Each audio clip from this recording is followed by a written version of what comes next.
All right, we had some good downward bearish pressure on the metals again today, and gold finishing the day down, silver down even more, and some interesting thoughts. One is I saw gold futures, COMEX gold futures at a 10-month low, so a lot of pressure there still, and testing bottoms on both metals, not really getting anywhere. And one thing I did notice on it's hard to read, but basically for the year we are down. This is for gold. Gold's down 2% for the year. So, since this is just showing since 23, sort of down, and we're not even halfway through 2012. So who's to say where it will end? But it always brings up this great story, news bite, and all the stuff with the great Warren Buffett, and everyone knows he doesn't like gold for a few simple reasons, and I always love the analogies he comes up with because they're really poignant and smart, and kind of shows his line of thinking.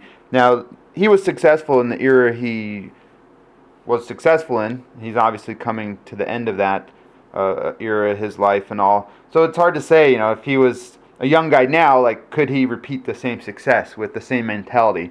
We'll never know. But I was reading this. I did his whole big cube of gold one, which kind of just talks about the metal and the comparison of what in modern time it would provide. But I saw this analogy he was pointing out, which was pretty nice, which was looking at when he actually took over Berkshire decades ago. And so at that time, Berkshire, $15 a share was the price. Gold, $20 an ounce. And obviously gold now a bit higher. Just call it $15.50. So not a bad investment. Obviously though, a fool's investment when shown next to Berkshire, because that's $120,000. So you can see his line of thinking is always interesting. And he also points out the whole comparison with the Dow Jones. And at the start of 1900, Dow Jones average was 66. Gold also $20 then.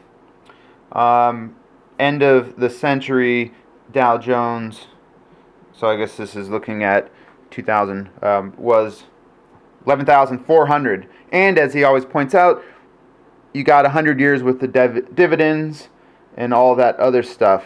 Gold, he makes some really good points. But we live in, a changing world, different times, and we'll have to wait and see. But his analogies are always smart, as I see them. And I know, for one thing, Warren Buffett hates gold.